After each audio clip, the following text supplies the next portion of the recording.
கன்னிராசி, உத்திரம் கன்னியா ராசி, ஹஸ்தம் கன்னியா ராசி, சித்திரை கன்னியா ராசி. எல்லாரும் ட்ராமா பண்ணுவாங்க. கன்னிராசிக்காரங்க மட்டும் கால்குலேட்டர் எடுத்து யார் யாரெல்லாம் ட்ராமா பண்ணுறாங்கன்றதை கணக்கெடுப்பாங்க. இவன் ட்ராமா பண்ணுறான், இவன் நடிக்கிறான், இவன் நடிக்கலை, இவன் என்ன பண்ணுறான், இவன் ஏது பண்ணுறான், கரெக்டாக பார்க்கும்போது கன்னிராசிக்காரர்களுக்கு அமைதியாக இருந்தே சாதிக்கும் மாதம். வெளியே பார்த்தால் சாதாரணமாக தெரியும், ஆனால் உள்ளுக்குள் பெரிய திட்டங்கள், பெரிய முடிவுகள், பெரிய முன்னேற்றங்கள் நடக்கும். நம்பிய நண்பர் ஒருவர் ஏமாற்றம் தரலாம். நான் சொன்னேன் இல்லை என்று சொன்னும் சூழ்நிலை அதிகமாக வரும். ஆனால் கன்னிராசிங்க செலவு செய்யும் முன் 10 தடவை யோசிப்பாங்க, 5 வெப்சைட்டை கம்பேர் பண்ணுவாங்க, 3 பேரிடம் கேட்பாங்க, கடைசியில் சேமிப்பு அதிகரிக்கும். இதை தான் அவங்க பண்ணுவாங்க.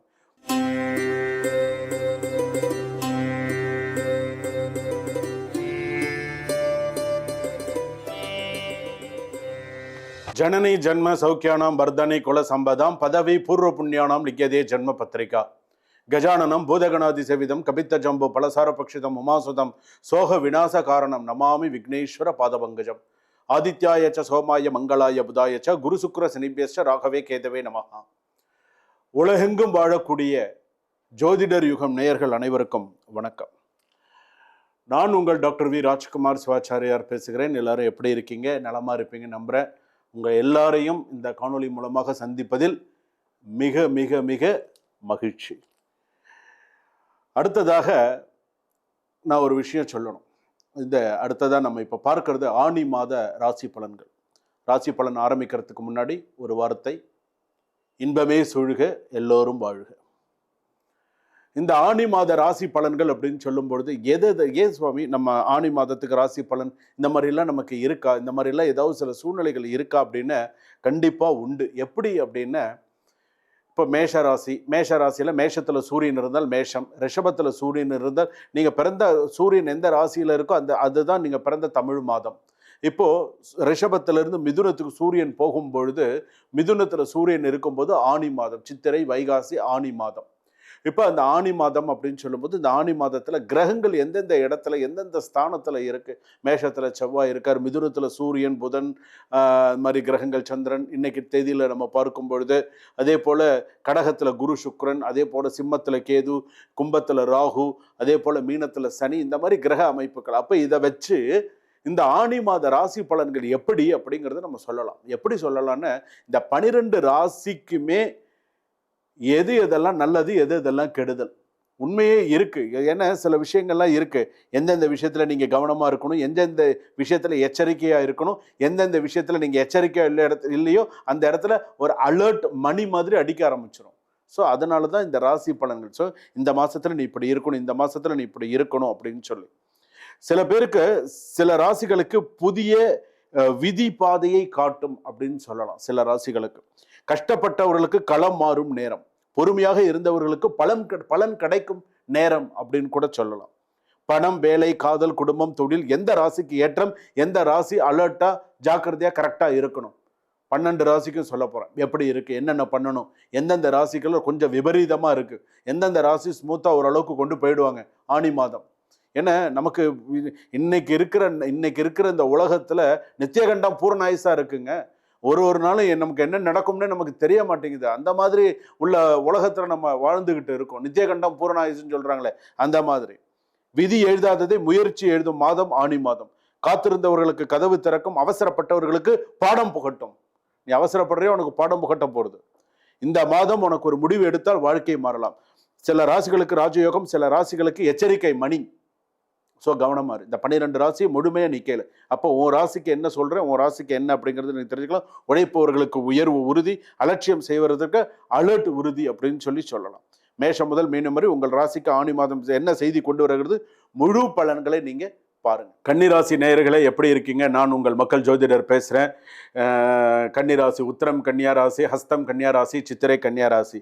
எல்லாரும் ட்ராமா பண்ணுவாங்க. கன்னிராசிக்காரங்க மட்டும் கால்குலேட்டர் எடுத்து யார் யாரெல்லாம் ட்ராமா பண்ணுறாங்கன்றதை கணக்கெடுப்பாங்க. இவன் ட்ராமா பண்ணுறான், இவன் நடிக்கிறான், இவன் நடிக்கலை, இவன் என்ன பண்ணுறான், இவன் ஏது பண்ணுறான், கரெக்டாக பார்ப்பாங்க. அதாவது கன்னிராசிக்காரர்களுக்கு அமைதியாக இருந்தே சாதிக்கும் மாதம். வெளியே பார்த்தால் சாதாரணமாக தெரியும், ஆனால் உள்ளுக்குள் பெரிய திட்டங்கள், பெரிய முடிவுகள், பெரிய முன்னேற்றங்கள் நடக்கும். இதுதான் கன்னிராசிக்காரங்க. சரிங்களா? ஞாபகம் வச்சுக்கோங்க. ஒரு பாயிண்ட்ஸாக சொல்லும்போது அதை அப்படியே பார்த்துக்கோங்க. நீண்ட நாட்களாக காத்திருந்த வேலை அல்லது தொழில் வாய்ப்பு வரும். உங்களை அலட்சியப்படுத்தியவர்கள் மீண்டும் தேடி வருவார்கள். ஏதோ ஒருத்தர் யாரோ உங்களை வேண்டாதவர்களோ ஏதோ ஒரு விஷயம் தேடி வருவார்கள். சேமிப்பு அதிகரிக்கும். குடும்பத்தில் உங்கள் ஆலோசனைக்கு மதிப்பு உயரும். மாணவர்கள் மற்றும் போட்டித் தேர்வு எழுதுபவர்களுக்கு நல்ல முன்னேற்றம் இருக்கும். இன்னொரு விஷயம் சொல்கிறேன். எல்லாவற்றையும் ஓவரா அனலைஸ் செய்வது மன அழுத்தத்தை தரும். கவனமாக இருங்க. பிறர் செய்த தவறையும் நீங்கள் செய்ய வேண்டிய நிலை வரும். ஸோ அவன் அந்த தப்பு அதே தப்பை நீங்களும் செய்யக்கூடிய ஒரு சூழ்நிலை வரும். கவனமாக பார்த்து இருங்க. நம்பிய நண்பர் ஒருவர் ஏமாற்றம் தரலாம். நான் சொன்னேன் இல்லை என்று சொன்னும் சூழ்நிலை அதிகம் வரும். அப்பவே சொன்னல அப்படின்னு சொல்லுவாங்களே, அந்த மாதிரி. அதிக யோசனை காரணமாக நல்ல வாய்ப்பை தள்ளி போடாதீங்க. இந்த மாதம் கணவன் மனைவிக்கு பார்த்தீங்க அப்படின்னு சொன்னா ஒரு சின்ன சின்ன விஷயங்கள். இப்போ கணவன் ஒரு இடத்துல இருக்காங்க, மனைவி ஒரு இடத்துல இருக்காங்க, இந்த மாதிரி இருக்காங்க. நான் வாட்ஸ்அப்ல மெசேஜ் அனுப்பிச்சேன், நீ பார்த்தியா? இல்லை நான் பார்க்கல. இது ஒரு சண்டை. நான் வாட்ஸ்அப் என்னங்க, ஒரு கணவன் மனைவியாக இருந்தாலும் ஒரு ஃபோனில் பேசியம்மா நான் இந்த விஷயத்த சொல்லியிருக்கேன், வாட்ஸ்அப்பில் அனுப்பியிருக்கேன், என்ன பாருன்னு சொன்னால் முடிஞ்சு போச்சு. நான் வாட்ஸ்அப்பில் அனுப்பினேன், நீ பார்க்கல, போல வரல, இது ஒரு சண்டை. ஆனாலும் உண்மையான அன்பு குறையாது. சிறிய புரிதல் மட்டும் வேண்டும். நீ என்னதான் வாட்ஸ்அப்பில் ஒய்ஃபுக்கு மெசேஜ் அனுப்பிச்சாலும், கணவருக்கு நீங்கள் மெசேஜ் அனுப்பிச்சாலும் ஒரு ஃபோன் பண்ணி சொல்லுங்கள், நான் உனக்கு இந்த மெசேஜ் அனுப்பியிருக்கோங்க, நான் பார்த்துட்டு என்னன்னு சொல்லுங்கன்னா பார்க்க போகிறார். அவர் அதேவா பார்த்துட்டு இருப்பார். மனைவி என்ன மெசேஜ் அனுப்பியிருக்காங்க, கணவர் இதையேவா ஸ்க்ரோல் பண்ணி பார்த்துட்டு இருப்பார். நினச்சி பாருங்க. அதாவது கொஞ்சம் நம்மளா சில விஷயங்கள் அண்டர்ஸ்டாண்ட் பண்ணி இதை ஒரு சண்டையாக எடுத்துக்கூட ஒன்று. ரெண்டாவது, இது ஒரு சண்டையாக குடும்பத்தில் ஓடி போயின்னு இருக்குன்னு வச்சுக்கோங்களேன். மாமியாருக்காரங்க ஆரம்பிச்சோம், எங்கள் காலத்தில் அம்மா உங்கள் காலத்தில் வாட்ஸ்அப்பே இல்லைம்மா, காலத்தில் வாட்ஸ்அப்பே இருக்காது, ஆனால் இப்போ இருக்குது. என்ன பண்ணுறது? மாமியார் ஆரம்பிச்சிடும், எங்கள் காலத்தில் அப்படின்னு ஆரம்பிக்கும் போது இந்த உங்கள் காலத்தில் அதெல்லாம் கிடையாது, எங்கள் காலத்தில் அதெல்லாம் இருக்குன்னு சும்மா அப்படின்ட்டு போயிடுவாங்க. முடிஞ்சதா? கன்னிராசி மருமகள் சரியாம்மா, ஆனால் இப்போ ரூல்ஸ் வேறு, இப்போ எல்லாம் மாறிதான், இப்படிதாம்மா அப்படின்னு சொல்லி பேசுவாங்க.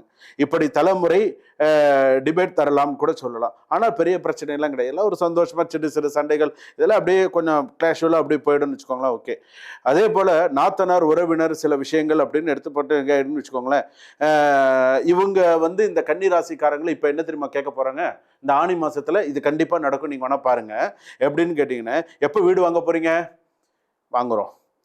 எப்போ ப்ரமோஷன் உங்களுக்கு வரப்போகுது? ஏதோ அதை பற்றி விஷயமா பேசுகிறோன்னா வரும். எப்போ குழந்தை பிறக்க போகுது? எப்போ எதாவது பற்றி எதாவது பிளான் பண்ணிங்களா? பிறக்கும். இதுதான் நடக்குமே தவிர இப்போ கன்னிராசிக்கு இதெல்லாம் ஒரு கலராமல் இருக்க மாட்டாங்க. இதெல்லாம் ஞாபகம் வச்சுக்கோங்க. சாமிஜி சொன்னாங்க அப்படிங்கிறத ஞாபகம் வச்சுக்கோங்க. அது உண்டு. அது ரெண்டாவது பார்த்தீங்கன்னா, ரெண்டாவது இன்டர்வியூவில் கொஸ்டின் வர்ற மாதிரி வரும் இது. ஸோ கொஞ்சம் கவனமாக இருங்க. சிரிச்சுக்கிட்டே எஸ்கேப் ஆகிடுங்க. எப்படி? சிரிச்சுக்கிட்டே எஸ்கேப் ஆகிடுங்க. இந்த மாதிரி அதாவது நான் என்னுடைய அனுபவத்தில் ஒரு சின்ன விஷயம் சொல்லேன். என்றைக்குமே கேள்வி கேட்குற இடத்துல பதில் சொல்கிற இடத்துல இருக்கக்கூடாது. கேள்வி கேட்குற இடத்துல தான் இருக்கணும், பதில் சொல்கிற இடத்துல இருக்கக்கூடாது அப்படின்னு சொல்லுவாங்க. அது மாதிரி பணம் வரும். ஆனால் கன்னிராசிங்க செலவு செய்யும் முன் 10 தடவை யோசிப்பாங்க. 5 வெப்சைட்டை கம்பேர் பண்ணுவாங்க. 3 பேரிடம் கேட்பாங்க. கடைசியில் சேமிப்பு அதிகரிக்கும். இதை தான் அவங்க பண்ணுவாங்க. எடுத்தோடனே செலவு பண்ண மாட்டாங்க. 10 தடவை யோசிப்பாங்க. 5 வெப்சைட்டில் கம்பேர் பண்ணுவாங்க. 3 பேர்கிட்ட ஐடியா கேட்பாங்க. அது கடைசியில் செஞ்சால் உண்டு, செய்யலைன்னா இல்லை. அது ஒன்று. ரெண்டாவது, ப்ராப்பர்ட்டி, வீடு, மற்ற விஷயங்கள் எல்லாம் ஓகே, மற்ற இதெல்லாம் ஓகே. தூங்க போகும் முன் நாளைக்கு என்ன செய்யணும்னு 10 நிமிஷம் கழித்து, நான் பில்லு கட்டினேனா, நான் இதை பண்ணிட்டேனா, அதை பண்ணிட்டேனா, இதெல்லாம் உண்டு. இதுக்கு பேர் தான் ஸ்லீப் எனிமி அப்படின்னு சொல்லுவாங்க. தூங்கும்போது தான் இந்த எண்ணங்கள்லாம் வரும். பில்லு கட்டிட்டோமா, காருக்கு கட்டிட்டோமா, இதுக்கு பண்ணிட்டோமா, உங்ககிட்ட நான் அந்த வேலை சொன்னேன்னு செஞ்சிட்டியா, செய்யலை, அப்போ அந்த நேரத்தில் சிறு வாக்குவாதங்கள் இதெல்லாம் உண்டு. கொஞ்சம் பார்த்துக்கோங்க. படித்ததை நினைவில் வைக்கும் திறன் உண்டு. அரசு நீட் தேர்வு, யூபிஎஸ்சி, பேங்க் எக்ஸாம் மாணவர்களுக்கு சாதகமான காலம். இந்த ஆணி மாதத்தில் அது மாதிரி ஏதாவது ஒரு விஷயம் வந்துன்னா அதெல்லாம் சாதகம். சோஷியல் மீடியா டைம் குறைந்தால் ரிசல்ட் டபுளாக இருக்கும். கன்னியாராசி, நீங்கள் சோஷியல் மீடியாலே இருக்கிறவங்களுக்கு வேறு வழி இல்லை. ஆனால் வேலை பார்த்துட்டே, இப்போ ஒரு ஐடியில் வேலை பார்க்குறாங்க, சோஷியல் மீடியாவை நீ பார்த்துட்டே இருக்கும்போதே நீ இங்கே கேம் விளையாடிட்டே இருப்ப. உங்கள் மேனேஜர் வந்தான்னு டக்குன்னு கேமை மாற்றி டக்குன்னு நீ ப்ராஜெக்டில் பார்க்குற மாதிரி பார்ப்பேன். அவன் உனக்கு நீ படித்த ஸ்கூலில் அவன் ஹெட் மாஸ்டராக இருப்பான். அவன் பார்ப்பான், நீ இந்த மாதிரி வேலையெல்லாம் பார்க்குறியா, வரேன் அப்படிங்கிற மாதிரி ஆகிடும். ஸோ அதனால் கவனமாக இருங்க. சம்பள உயர்வு, புதிய ப்ராஜெக்ட் வாய்ப்பு இதெல்லாம் நிறையா இருக்குது. ஜூன் 17, ஜூன் 29, ஜூலை 9 இதிலெல்லாம் கொஞ்சம் கவனமாக இருங்க. ஆர்கியூமெண்ட் வேண்டாம். ஆன்லைன் ஃப்ராடு லிங்க் கிளிக் பண்ண வேண்டாம். அவசர முடிவு வேண்டாம். இதெல்லாம் ஆணி மாதத்தில் வரும். ஏதாவது ஒரு லிங்க்னு நினச்சி கிளிக் பண்ணி போயிட போகிறது பார்த்துக்கோங்க. சரியா? இதெல்லாம் கொஞ்சம் கவனமாக இருங்க. இந்த மாதம் உங்களை சோதிக்க வருபவர்கள் பலர், ஆனால் முடிவில் அட்வைஸ் கேட்க வருபவர்களும் அதே ஆட்கள் தான். ஸோ அதனால் கவனமாக இருங்க. நல்ல முன்னேற்றம், நிறைய நல்ல விஷயங்களும் இருக்கும். பாசிட்டிவும் இருக்கும், நெகட்டிவ் இருக்கும், அப்பும் இருக்கும், டவுன்ஸும் இருக்கும். கொஞ்சம் ஒரு இதுவாக கொண்டு போயிடுங்க. அப்போ தான் இந்த கன்னிராசி ஆணி மாதத்தை பொறுத்தளவுக்கு சக்ஸஸ்ஃபுல்லாக இருக்கும். நல்ல பேர் புகழோடு இருப்பீங்க. வாழ்க வளமுடன். இந்த ஆணி மாத ராசி பலன்கள் எல்லாம் நம்ம பார்த்தோம் சுவாமி. இப்போ இந்த ஆணி மாத ராசி பலன்களில் நம்ம பார்க்கும்போது வந்து பார்த்தீங்கன்னா பொது பலன்கள் தான். நான் மக்கள் ஜோதிடர், நான் மக்கள் ஜோதிடர். ஸோ மக்களுக்கான அன்றாட பிரச்சனைகளை சொல்லக்கூடிய ஜோதிடர் நான். அன்னாடம் நீ என்ன பிரச்சனையை சந்திச்சுட்டு இருக்க, நான் எழுதியே தருவேன். நான் மற்றவங்கள மாதிரிலாம் நீ இந்த மாதம் நீ இந்த பிரச்சனை அனுபவிப்பேன்னு நான் எழுதியே தருவேன். நீ இதுதான் நீ அனுபவிப்ப அப்படின்னு சொல்லி நான்லாம் பின்வாங்க மாட்டேன். ஏன்னா நான் மக்கள் ஜோதிடர். அதனால் எனக்கு தெரியும் மக்கள் நான் ஒரு ஜாதகம் கணிக்கும் போது என்னுடைய முன் காணொளிகள் எல்லாமே நீங்கள் பார்த்துருப்பீங்க. பிரம்மன் எழுதிய விதி, அதுக்கு அடுத்ததாக பார்த்தீங்க அப்படின்னு சொன்னால் 1960 முதல் 90 வரை, 90 முதல் 2025 வரை மக்கள் வாழ்க்கை பயணம் எப்படி இருந்தது, கர்மா, நிறைய விஷயங்கள் நான் சொல்லியிருப்பேன். அப்படி இருக்கக்கூடியதில் இந்த ஆணி மாத ராசி பலன்களும் பொது பலன்களே. இந்த பொது பலன்களை நீங்கள் சில பேருக்கு இது 100% இல்லை, 200% அப்படியே பழிக்கும். அதில் மாற்று கருத்தே கிடையாது, பழிக்கும். நீங்கள் எச்சரிக்கையாக இருந்துக்கணும். உங்களுக்கு ஏதாவது சந்தேகம் இருந்தால் நீங்கள் என்ன பண்ணணும், ஒரு ஃபோன் கால் பண்ணி, என்னோட டிஸ்கிரிப்ஷனில் என்னோட அட்மின் நம்பர் இருக்குது, ஃபோன் பண்ணி ஒரு அப்பாயின்மெண்ட் ஃபிக்ஸ் பண்ணி உங்களுக்கான ஜாதகத்தை ஒரு 20 நிமிஷம், உங்களுக்காக ஒரு 20 நிமிஷம் நீங்கள் ஸ்பெண்ட் பண்ண மாட்டீங்களா வாழ்க்கையில்? ஸ்பெண்ட் பண்ணி டைம் கேளுங்க. ஒரு வீடியோ கால் பண்ணி கேளுங்க, ஒரு நார்மல் கால் பண்ணி பேசி உங்கள் வாழ்க்கையை பற்றி நீங்கள் தெரிஞ்சுக்கோங்க. அடுத்த 10 வருஷம் எப்படி இருக்க போறீங்கன்றத தெரிஞ்சுக்கோங்க. மைண்ட் செட் பண்ணிக்கோங்க. நம்ம இப்படி தான் இருக்க போகிறோம், இதெல்லாம் தான் நமக்கு வரப்போகுதுங்கிறத மைண்ட் செட் பண்ணிக்கோங்க.